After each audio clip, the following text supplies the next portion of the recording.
안녕하세요. 고맙습니다.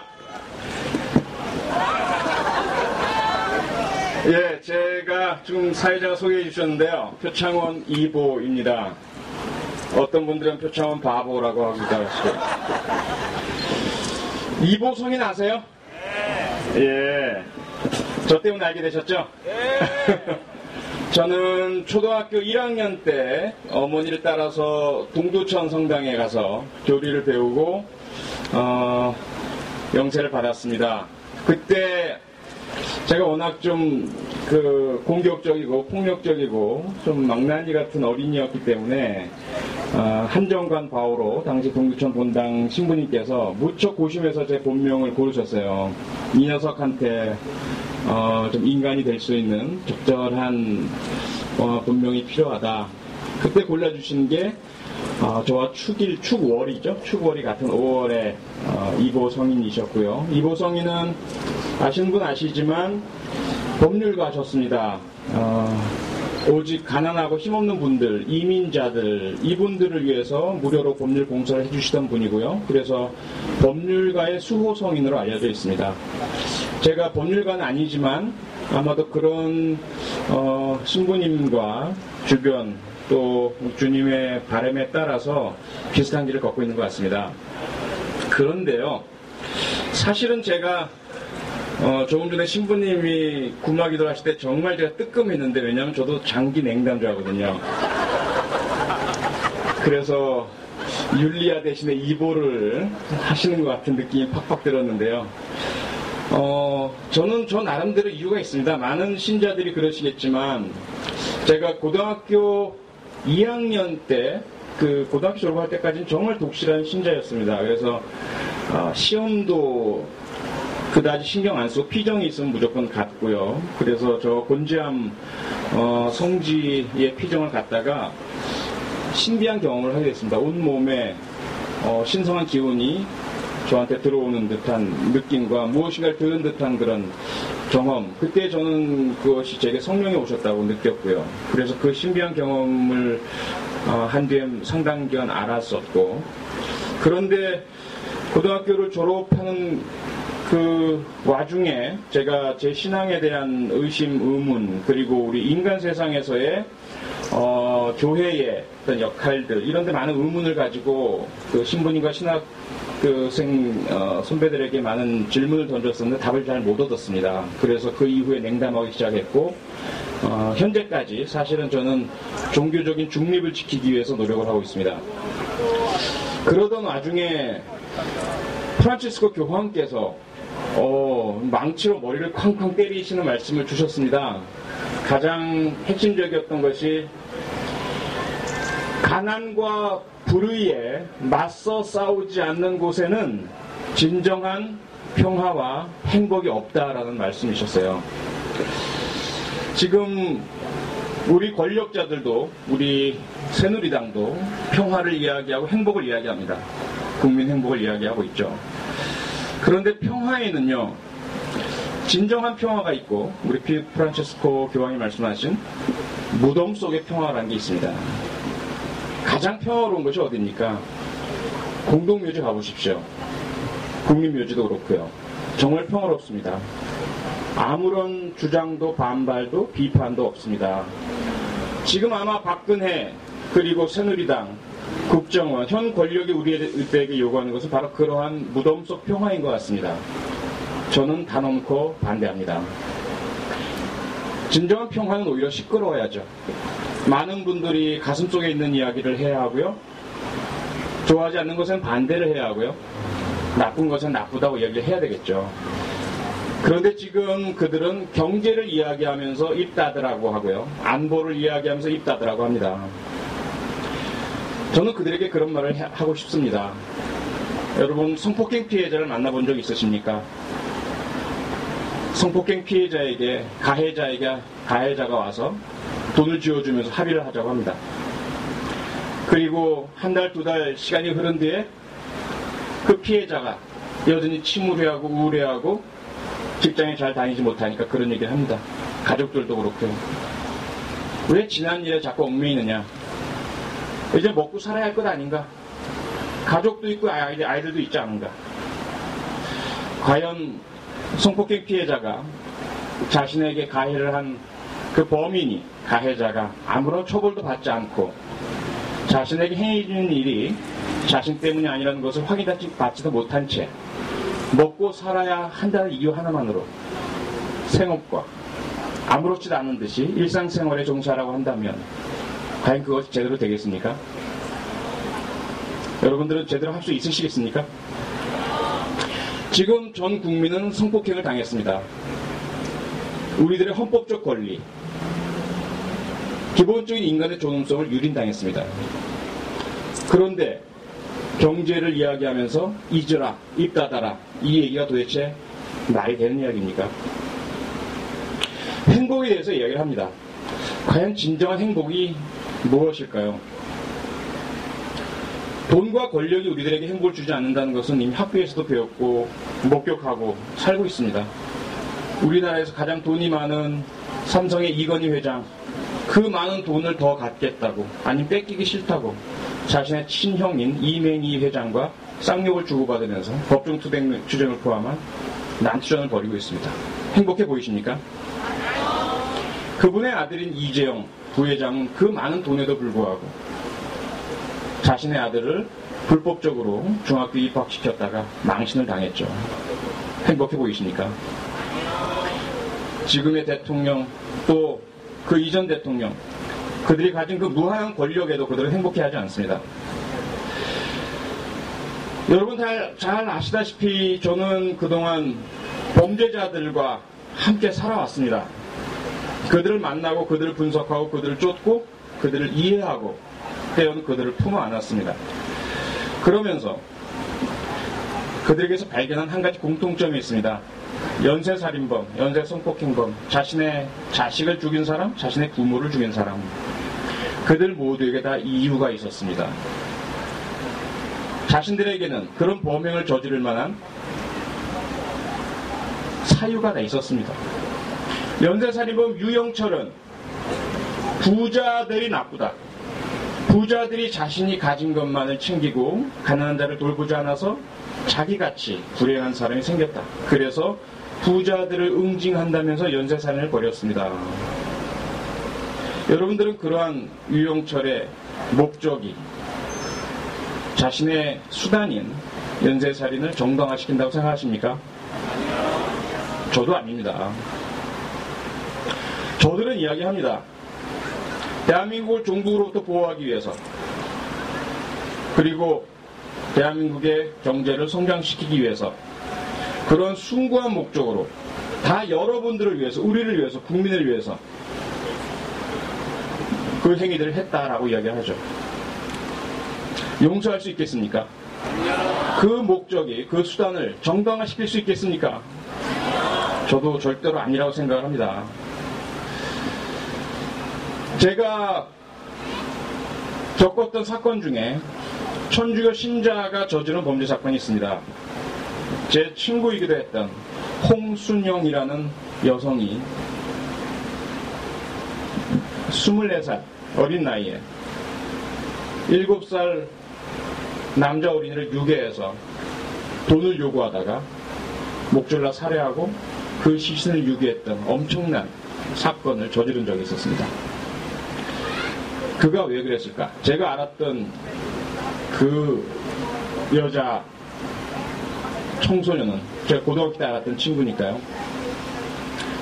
작고 귀엽고 착하고 순수했던 한 명의 천주교 신자, 그 천주교 집안의 그저 여자아이였습니다. 그런데 그 엄청난 사건이 시작된 것은 아주 작고 간단한 거짓말이었습니다. 그것이 하나의 출발점이었습니다. 자기 친구들은 모두 대학에 합격을 했고 자기가 좋아하던 남자친구도 대학에 갔는데 자신은 대학에 떨어졌던 거죠.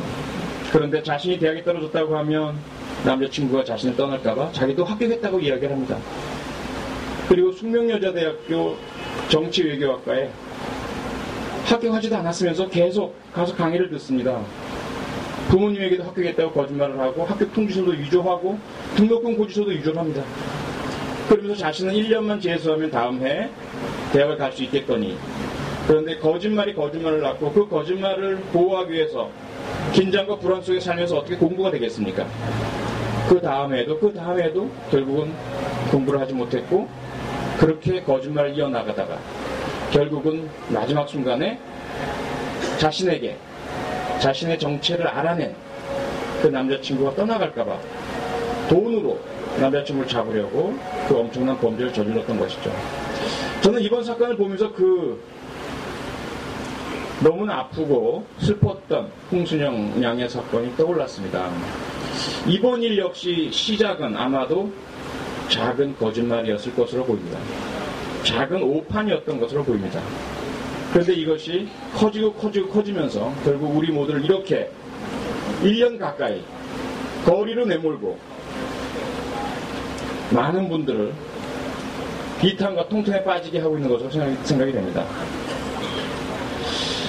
너무 좀 무겁게 말씀을 드려서 좀 이렇게 조용하고 침울해진 것 같은데요, 분위기가. 하나만 더 침울한 얘기를 좀 드리겠습니다.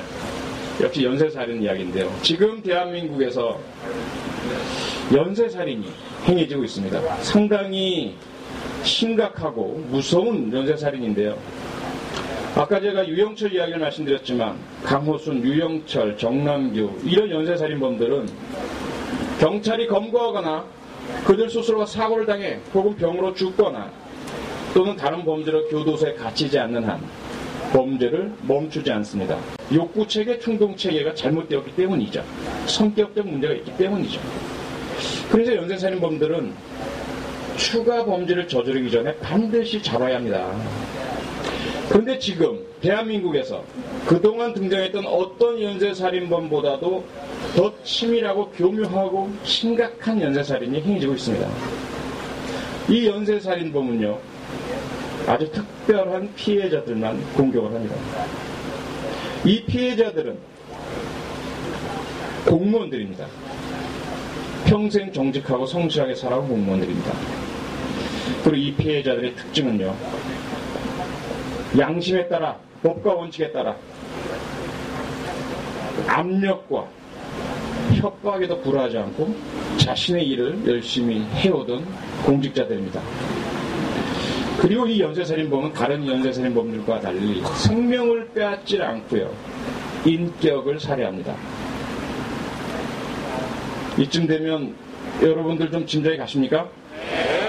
첫 번째 피해자 이름은 권은희라고 하고요, 두 번째 피해자 이름은 최동욱이라고 합니다. 세 번째 피해자 이름은 윤석열입니다. 네 번째, 다섯 번째, 여섯 번째, 일곱 번째 피해자가 계속 나올 것입니다.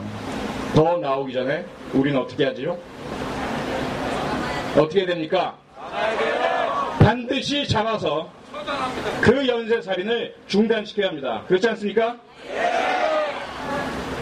우리가 비록 힘이 약하고 숫자가 적을지는 모르지만 의지와 신앙심으로 분명히 우리는 이룰 수 있다고 생각이 됩니다. 지금 우리에게 벌어지는 이 문제에 대해서 그럼 과연 해법이 뭐냐? 이런 이야기들 많이 하십니다. 우리는 어떻게 해야 될까? 무엇이 답일까?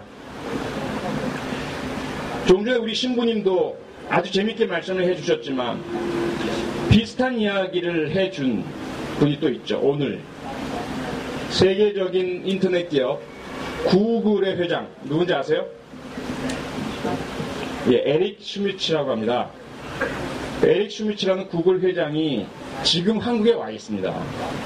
매년 전 세계 중요한 곳을 돌아다니면서 하는 텐트라는 이름의 특별 행사를 하기 위해서죠. 이분이 뭐 다른 얘기를 다 빼고요, 가장 중요한 이야기를 한 게 뭐냐면 북한은 춥고 남한은 너무 경직되어 있다, 이런 얘기를 합니다. 근데 저는 그걸 어떻게 해석하냐면 북이나 남이나 똑같다, 이렇게 저는 들립니다. 도대체 이게 뭐 하는 짓이냐라는 거죠. 북한의 김일성, 김정일, 김정은 이 3대 세습체제가 북한 인민들을 그렇게 괴롭히고 빼앗고 짓밟고 하는 그 과정에서 우리는 조금이라도 더 낫다고 생각하고 살고 있는데, 저들은 김씨 왕조가 아닌 박씨 왕조를 세우려고 하고 있습니다. 그리고 우리들의 자유와 권리를 짓밟고 있습니다. 그 에릭 슈미츠 회장이 한 말 중에 이런 말이 있습니다. 왜 한국이 경직되어 있느냐 나만이. 지나치게 애국심을 강조하고 있다. 애국심의 틀 안에 국민들의 자유와 인권을 가두고 있다는 거죠. 지난 10월 26일 날 여러분도 다 보도를 통해 보셨을 겁니다. 우리 대한민국의 대형 교회의 십자가가 박정희의 사진으로 뒤덮였습니다. 교회의 십자가가 무엇입니까? 가장 신성하고 상징적인 성물 아니겠습니까? 그것을 한 사람의 사진이 뒤덮는다는 것이 도대체 무엇을 의미합니까? 그리고 그 예배에서 목사가 아버지 박정희 각하라고 합니다. 그 말은 무엇입니까? 기독교 예배할 때 쓰는 아버지 하나님이라는 말에 하나님 대신에 박정희를 넣은 것이죠. 이건 사람을 신격화하고 우상화하고 있는 김일성이 하던 것과 똑같은 짓이 여기서 벌어지고 있는 것입니다. 신앙을 가진 사람이라면, 특히 천주교나 기독교 등 예수님과 하나님을 믿는 사람들이라면 이런 상황들을 그대로 방관해야 되겠습니까? 저는 도저히 그대로 방관할 수가 없습니다. 그래서 너무 화가 나고 너무 분노하고 그 분노를 다스리기 위해서 많은 노력을 하고 있습니다. 그런데 저는 이런 상황들에서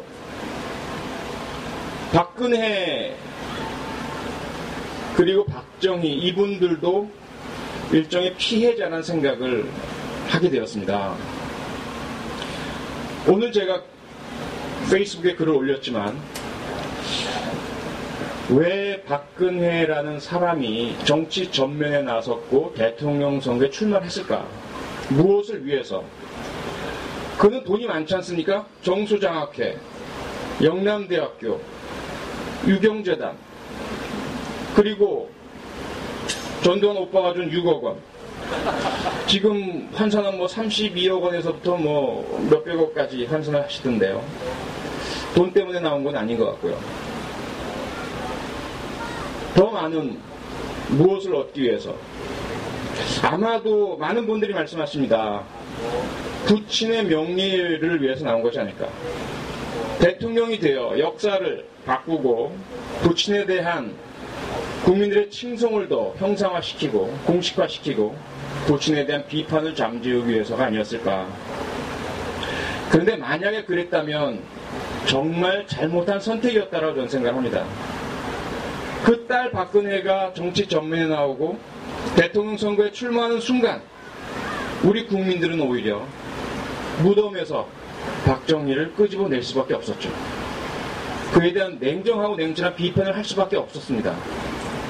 다카기 마사오라는 이름과 그의 친일 행적과 일왕에게 쓴 혈서와 독재 권력을 남용하는 그 기간 중에 목숨을 잃은 희생자들과 짓밟힌 우리의 농토와 전통과 문화와 빼앗긴 재산들과 이런 것들을 이야기할 수밖에 없게 되었지 않습니까? 도대체 왜 그랬을까요? 본인은 또 어떻습니까? 자신에게 반항하는 최동욱 검찰총장을 내쫓기 위해서 혼외자라는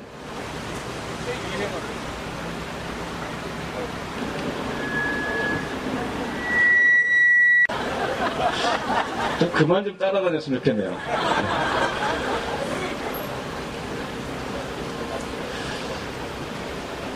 신조어를 유행시켰지 않습니까? 그런데 그 이야기가 나오면서 우리는 최태민을 떠올릴 수밖에 없었습니다. 그 이야기가 나오면서 우리는 이만희라는 이명박 정권 시절 환경부 장관을 떠올릴 수밖에 없었고요. 그 이야기가 나오면서 우리는 조선일보의 사장 회장의 선친을 떠올릴 수밖에 없었죠. 그들은 왜 이런 바보 같은 짓들을 하고 있는 것일까요?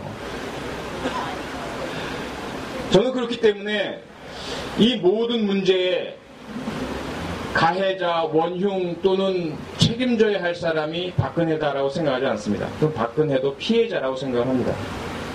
박근혜를 내세워서 박정희의 죽은 원혼을 불러일으켜 세워서 자신들의 이익을 보호하고 자신들의 잘못을 감추고 자신들의 범죄를 드러나지 않게 하겠다라는 그 더럽고 치졸한 간신배 무리들이 결국은 박근혜와 박정희와 그 일가마저도 어쩔 수 없는 비극과 불명예의 구렁텅이로 빠뜨리고 있다고 생각됩니다.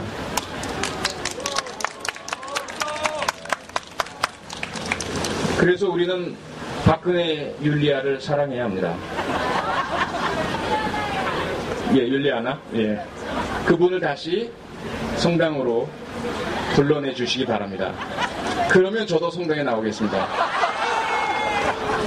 괜찮나요? 네. 먼저요? 안 돼요. 될 수 없습니다. 네. 예, 그렇기 때문에 저는 촉구합니다. 박근혜 그리고 그 아버지 박정희, 저는 제가 쓴 책 보수의 품격에도 그랬고 박정희를 가장 미워하는 민족문제연구소 강의 때도 저는 박정희를 존경한다고 당당하게 이야기를 했습니다. 그가 저지른 잘못도 많고 크고 그가 저지른 독재 폐해가 심각하지만 결국은 그가 나섰던 것도 국가와 민족을 위해서였다는 그의 말을 저는 믿고 싶습니다. 그리고 가장 중요한 것은 여전히 그를 믿고 따르고 그를 지키고 싶어하는 국민의 반을 저는 포기할 수 없기 때문입니다. 그들과 화해와 화합을 하지 않으면 대한민국이 결코 앞으로 나아갈 수 없다고 저는 생각하기 때문입니다. 그런데 그런 저마저도 지난 10월 26일에 그 광태와 광란을 보고 다시는 그런 이야기를 하지 못하게 되었습니다. 어떻게 우리 서민들이 간첩이 날뛰는 지금보다 유신 독재 시절이 더 낫다고 울부짖는다는 이야기를 제정신으로 할 수가 있습니까? 어떻게 자기의 성이 손씨이면서 박정희를 자기 아버지라고 할 수가 있습니까? 혼외자입니까? 낯뜨겁습니다. 부끄럽습니다. 그리고 어떻게 대한민국 국민에게는 독재가 어울린다는 말을 공공연하게 떳떳하게 언론 앞에서 이야기를 할 수가 있습니까? 그 광란과 광동 뒤에 저는 이제부터는 도저히 박정희를 존경한다는 말을 할 수가 없습니다. 분명히 그리고 공개적으로 공식적으로 말씀드립니다. 이것은 모두가 다 그 광란 광태를 일으킨 사이비 박정희교 신도들 때문입니다.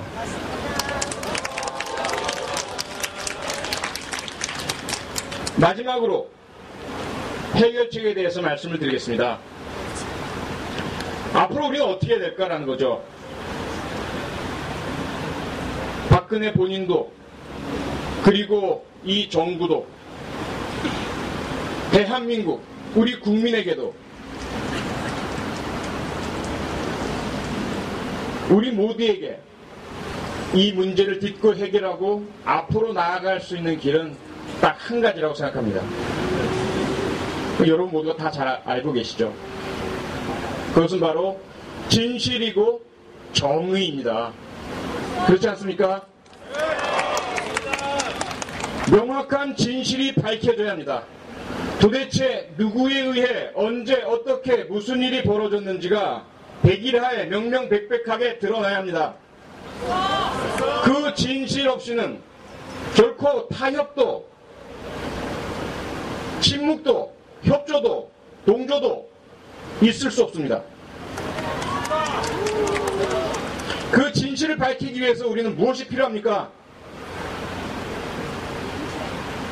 권력에 흔들리지 않고 외압에 영향받지 않는 독립적이고 중립적이며 독자적인 수사가 필요합니다. 그렇죠?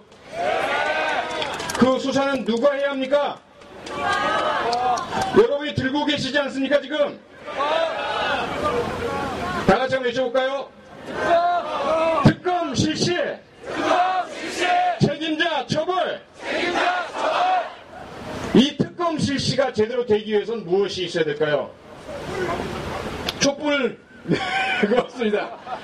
촛불로 특검을 만들어내고 그 특검이 진실을 밝히면 얼마나 좋겠습니까? 우리는 과거에도 여러 차례 실패한 특검들을 보았습니다. 그렇지 않습니까? 삼성 특검, 조준웅 특검의 아들은 지금 어디에 있죠? 삼성에서 근무하고 있습니다.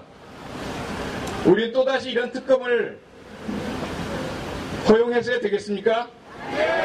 그런 특검이 허용되지 않으려면 현재 권력이 그 권력의 힘을 놓아야 합니다. 현재 권력이 그 힘을 가지고 있는 상태에서는 특검 아니라 특검 할아버지가 오셔도 도저히 진실을 밝힐 수가 없습니다. 현재 김기춘 비서실장, 황교안 법무장관, 그리고 지금 청문회에 오를 김진태 검찰총장 후보자, 이런 사람들은 모두 그 나물의 그 밥들입니다. 모두가 제정신이 아닙니다. 사이비 박정희교 신자들입니다. 그들에게 진실은 길거리 땅바닥에 묻어있는 껌보다도 가치가 없는 교과서 책에나 있는 이야기들입니다. 이들에게 우리는 진실을 기대할 수도 요구할 수도 없습니다. 그건 사치입니다. 그렇지 않습니까? 그래서 저는 요구합니다. 현재 내각을 해체하고 거국 중립 내각을 구성하십시오. 국민이 믿고 신뢰할 수 있는, 결코 권력의 외압이 작용하지 않는다는, 그래서 특검이 실시될 경우 그 특검이 아무런 외압에 흔들리지 않고 독자적으로 독립적으로 온전한 진실, 전체적 진실, 오직 진실을 파헤칠 수 있도록 현재 내각을 해체하십시오.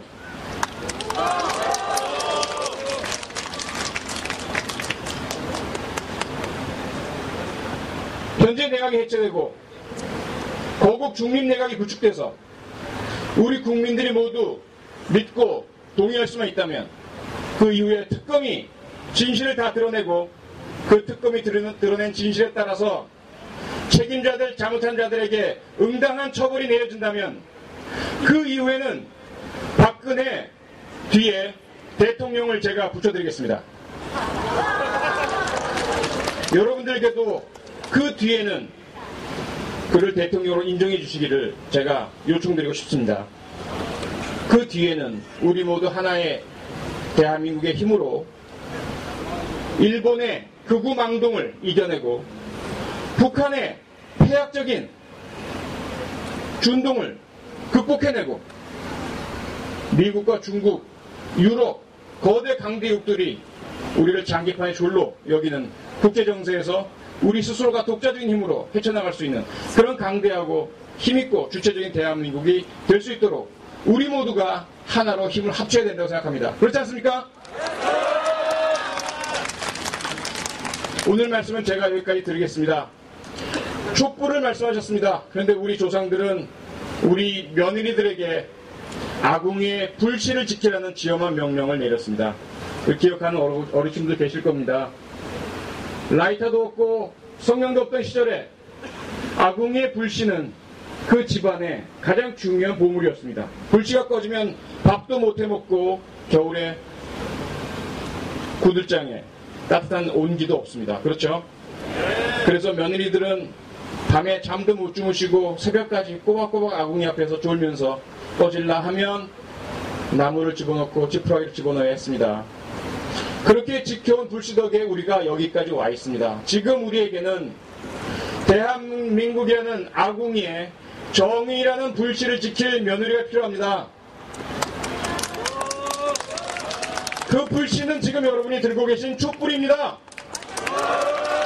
언제까지나 힘들고 지치더라도 돌립더라도 끝까지 그 촛불을 지켜줄 수 있으십니까? 대한민국의 아궁이의 정의 불씨를 지키는 며느리가 되어주실 수 있으십니까? 저도 함께 하겠습니다. 고맙습니다.